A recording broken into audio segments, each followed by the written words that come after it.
I never see the lights out. Hello student, welcome back to my channel. आज हम पढ़ने वाले हैं चैप्टर सेकंड विस्तास का द टाइगर किंग, जो बहुत ही इंटरेस्टिंग होने वाला है। आप पूरी वीडियो को जरूर देखें और वीडियो देखने के बाद आपको अश्योर्ड है कि आपको पूरी नॉलेज या पूरी जानकारी इस चैप्टर के बारे में अच्छे से मिल जाएगी। लेकिन उससे पहले आप चैनल को सब्सक्राइब करना ना भूलें और वीडियो को लाइक और शेयर करना ना भूलें। तो स्टार्ट करते हैं the tiger king. Tiger king जो चैप्टर है आपका, इसमें जैसे राजा को टाइगर किंग की टाइटल क्यों मिली, क्योंकि आप जैसे इसको पढ़ोगे लास्ट में पता लग जाएगा, लेकिन इसने टाइगर्स मारने के एवज में इसको टाइगर किंग की टाइटल मिला। इसका एक्चुअल नाम था जिलानी बहादुर और इसको अनेक टाइटल्स थे, जिसमें महाराजी धीराज, जमेदार महाराज ऐसे टाइटल्स को दिए गए थे। जैसे आप जानते हो इंडियन हिस्ट्री में जो राजा हुए हैं उनको अलग अलग टाइटल्स उपाधियां दी जाती है अपना नाम बड़ा करने के लिए।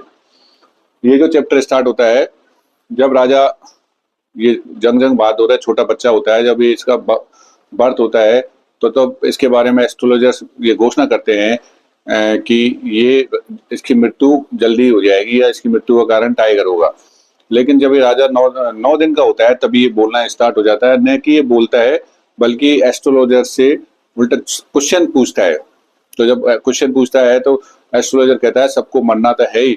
तो ये राजकुमार जो 9 दिन का है वो बोलता है जिंदगी में सबकी मृत्यु और जन्म तो सत्य है, लेकिन मेरी मृत्यु किस वजह से होगी, ये मेन वजह है, ये बताओ आप। तो बताता है कि आपकी मृत्यु का कारण एक टाइगर होगा, क्योंकि आपका जन्म है जो बुल नक्षत्र में हुआ है। बुल और टाइगर दोनों एक दूसरे के दुश्मन है। तो ऐसे करके उसके बचपन में घटना घट जाती है। जब राजा थोड़ा बड़ा हो जाता है, जब वो राजगद्दी संभालने वाला होता है, तब तक बचपन में जो घटना घटित हुई है वो तब तक वो उसके लाइफ में कोई भी ऐसे चमत्कारिक घटनाएं नहीं घटित होती। लेकिन जैसे जब वो राजगद्दी संभालता है तो राज दरबार में जो कर्मचारी होते हैं, जो जनता होती है, वो ये बात करती रहती है कि इस राजा के बारे में भविष्यवाणी हुई थी कि इसकी मृत्यु का कारण टाइगर बनेगा। डायरेक्ट ये बात राजा को के पास किसी ने नहीं कही, लेकिन जब दरबार में बातचीत चली तो धीरे धीरे कानों में एक से 2 3 ऐसे करके राजा के पास ये बात पहुंच जाती है। तो राजा जब शपथ लेता है कि मैं अपना राजकार्य बाद में करूंगा, पहले मैं ये टाइगर्स है इनकी पूरे अपने राज्य में हत्या करूंगा, क्योंकि उसके एस्ट्रोलॉजर ने कहा था कि आपकी मृत्यु का कारण होगा। तो पहले वो प्रण लेता है कि पहले टाइगर्स को ही खत्म करूंगा, फिर मैं राजकाज संभालूंगा। तो राजा है जो लग जाता है टाइगर्स की हत्या करने में। तो अपने पूरे राज्य में वो एक आदेश जारी करवाता है कि इस राज्य में कोई भी व्यक्ति किसी भी तरह से टाइगर्स को नुकसान नहीं पहुंचाएगा। अगर किसी व्यक्ति ने टाइगर्स को पत्थर भी मारा तो उसकी जो पूरी प्रॉपर्टी है वो राजा उसको छीन लेगा, जब्त कर लेगा। तो ये पूरे राज्य में राजा ने घोषणा करवा दी। अब राजा अपने राज्य में टाइगर मारने निकलता है, तो जब वो पहला टाइगर मार देता है तो बड़ा खुश होता है कि मैंने पहला टाइगर मार दिया। और वो जो एस्ट्रोलॉजर ने, जिस ज्योतिषी ने घोषणा की, उसके सामने उस टाइगर को ले जाता है, मरे हुए को। तो कहता है देखो आपने जो भविष्यवाणी की थी ये दो मैंने टाइगर को मार दिया है। तो ज्योतिषी कहता है कि महाराज ऐसे करके आप 99 टाइगर्स मार सकते हो, लेकिन जब तक 100 टाइगर्स नहीं मरेंगे, मतलब आपने अगर 99 टाइगर्स मार दिए तभी भी आपको 100वें टाइगर से खतरा है या वो मृत्यु का कारण हो सकता है। तो राजा इस चीज को लेके सोचता है कि मुझे अब 100 टाइगर्स ही मारने हैं, तभी मैं राजगद्दी पर शासन करूंगा। तो ऐसे करते राजा पूरी चिंता में रहता है, पूरी टेंशन में रहता है और उसी एक ही काम में लग जाता है कि अपने राज्य में से ढूंढ ढूंढ के वो टाइगर्स को मारना स्टार्ट कर देता है। ऐसे करके राजा 70 टाइगर्स को अपने राज्य में से मार देता है। अब राजा पूरी तरह से सेटिस्फाइड भी नहीं है, क्योंकि उसका टारगेट क्या है, 100 टाइगर्स। तो 70 टाइगर्स तो उसने अपने राज्य से मार दिए। अब वो सोचता है कि बाकी के टाइगर्स कहाँ से मारा जाए, कैसे व्यवस्था की जाए, क्योंकि उसने सब जगह अपने राज्य में ढूंढ लिया, मंत्रियों उसके दरबार में सबसे बोल दिया कि टाइगर्स जहां भी मिले बताए। तो ऐसे करके राजा बड़ा चिंतित होने लगा कि अभी तो 30 टाइगर्स बाकी हैं। तो राजा ने अपने मंत्रियों को आदेश दे दिया कि आप कहीं से भी लाओ, टाइगर ढूंढ के लाओ।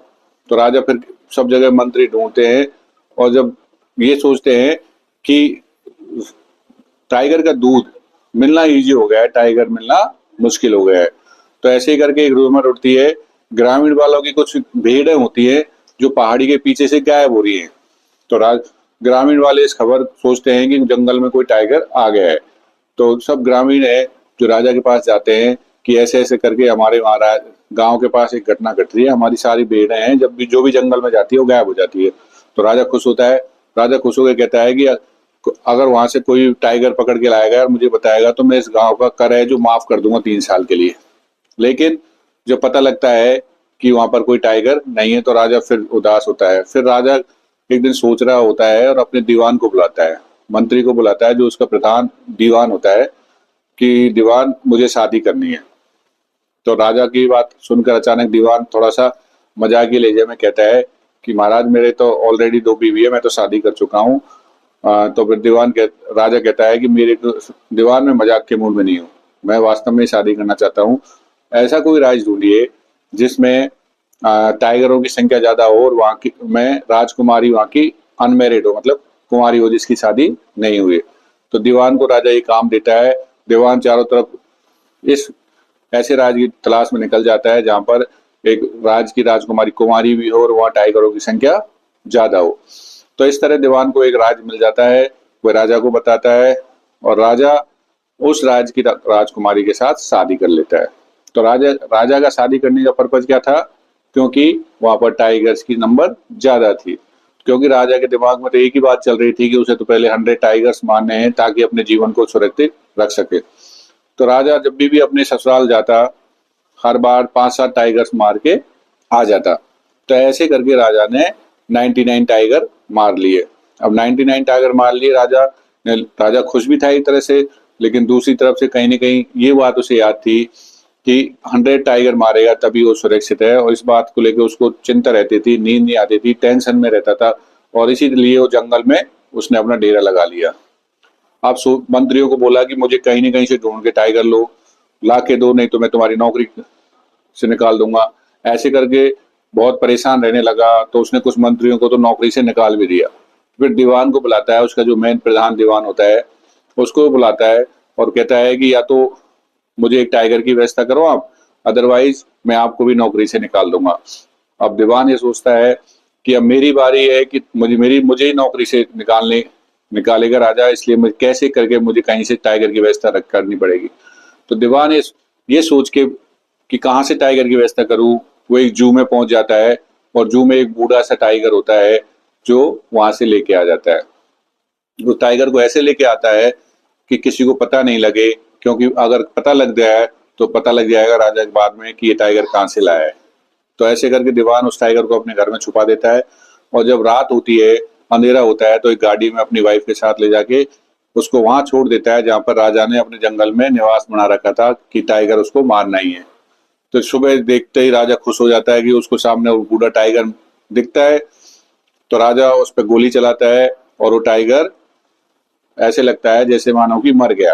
राजा खुशी के साथ कि हाँ मैंने 100 टाइगर्स मार दिए हैं, खुश होते हुए उस टाइगर्स को गाड़ी में रखते हुए अपने राजमहल में लाता है और दुनिया को दिखाना चाहता है कि देखो मैंने पूरे 100 टाइगर्स मार दिए। लेकिन जब भी टाइगर को राजमहल में ले जाया जा रहा हो रहा है गाड़ी में, अचानक उस टाइगर की नींद खुल जाती है। इसका मतलब यह है कि राजा ने जब बुलेट चलाई थी टाइगर पे, तो बुलेट उसके कान को छूते हुए चली गई थी, वो बुलेट उस टाइगर को नहीं लगी थी। और वो टाइगर के जब बेहोश हो गया था, जब उसको होश आया, जब उस टाइगर को राजमहल में ले जा रहे थे, तो एक सैनिक जो उसके पास खड़ा था गाड़ी में, उसने देख लिया कि टाइगर तो अभी मरा नहीं है।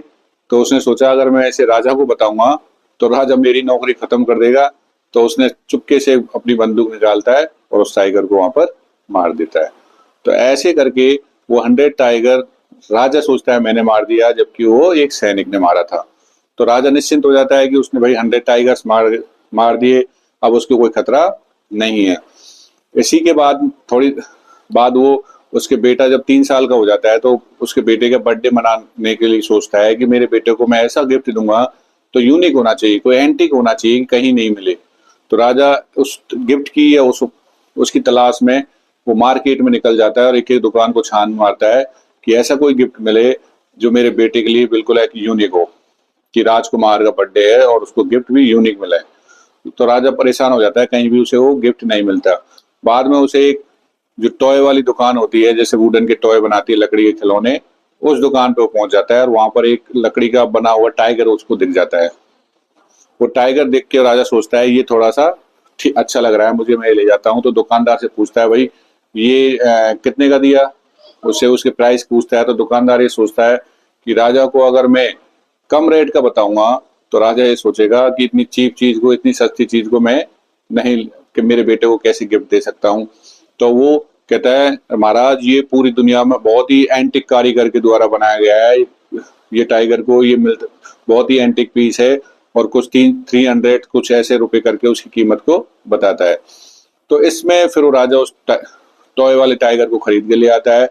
वो जो टॉय का टाइगर था अब वो राजा अपने बेटे को गिफ्ट में देता है और उसके साथ, बच्चे के साथ, उस टाइगर टॉय के साथ वो खेलते रहते हैं। तभी उस टॉय के से, जैसे वो टॉय में थोड़ा सा रफ था, उस पर क्लीनिंग अच्छी नहीं थी क्योंकि कोई मैच्योर्ड कारीगर ने वो बनाया था।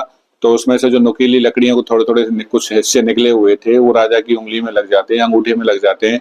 उससे क्या है कि उस राजा के हाथ में एक स्वेलिंग आ जाती है और उसमें धीरे धीरे वो घाव बढ़ जाता है और वो घाव है उसके हाथ तक, पूरे शोल्डर तक पहुंच जाता है।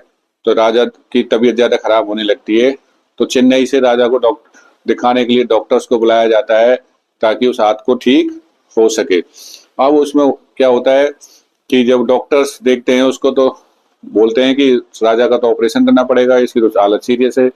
तो उसके बाद में डॉक्टर्स राजा का ऑपरेशन करते हैं और डॉक्टर्स एक अजीब, मतलब एक स्ट्रेंज आयरनी होती है कि वो डॉक्टर बाहर आके कहता है operation is successful but king is dead, मतलब कि ऑपरेशन तो सफल हो गया है लेकिन राजा मर गया है। तो इसमें इस बात को ही बताया गया है कि कहीं न कहीं जाके 100 तो 100वां टाइगर था, उसने बाकी टाइगर्स का रिवेंज लिया, बदला लिया। तो राजा की मृत्यु का कारण क्या हुआ? टाइगर। तो एक आयरनी और एक मतलब एक ह्यूमर वाली एक ऐसी स्थिति हो गई, ऐसी कहानी हो गई कि एक 99 टाइगर्स के मारने के बाद में एक टॉय टाइगर से राजा की मृत्यु हो जाती है। तो ये हास्यास्पद एक ऐसी स्थिति है। तो ऐसी एक बहुत ही सुंदर सी आपने इसमें इस चैप्टर का कंटेंट देखा और होप है आपको अच्छे से समझ में आया होगा। अगर कुछ हल्का सा डाउट भी है तो हमें कमेंट्स बॉक्स में जरूर लिखें और वीडियो को अगर पूरा अच्छे से देखेंगे तो आपका पूरा जो कंटेंट है बहुत ही इजी और बहुत ही सरल तरीके से आपको समझ में आ गया होगा, इसकी मैं एश्योर्ड करता हूँ। और इसके बाद आप ये देखेंगे कि चैनल को जरूर सब्सक्राइब करें, निहाल इंग्लिश क्लासेज को, और वीडियो को अपने दोस्तों के साथ जरूर शेयर करें और लाइक करें। और ये मात्र ऐसा चैनल है जो आपको बहुत ही इजी और नॉर्मल तरीके से हर कंटेंट को आपके सामने डिलीवर करता है, जिससे कि आपकी कोई भी जो डाउट है वो क्लियर होता रहे। अगर आपको इंग्लिश में समझ में नहीं आता कुछ भी चीज, तो इस चैनल के माध्यम से आप पूरे कंटेंट को अच्छे से समझ सकते हैं और एग्जाम में या किसी तरीके में भी आपके पूरे के पूरे नंबर आने की पूरी संभावना रहेगी। और दोस्तों स्क्रीन पे इंस्टा आईडी का लिंक दिख रहा होगा आपको, उसको जरूर फॉलो करें ताकि इस चैप्टर से, कंटेंट से रिगार्डिंग आपको पूरी अपडेट वहां पर मिलती रहे। तो चैनल के साथ साथ हमें सपोर्ट करते रहें। अगर मेरा चैनल आपको अच्छा लग रहा है, कंटेंट अच्छा लग रहा है, तो हमें जरूर कमेंट्स बॉक्स में लिखकर बताएं। उम्मीद करता हूं आपके पूरे डाउट्स क्लियर हुए होंगे और चैनल को लाइक सब्सक्राइब जरूर करें और देखते रहें निहाल इंग्लिश क्लासेज। मिलते हैं अगले वीडियो में नए कंटेंट के साथ। I never see the lights out. They get me overdrive. Fancy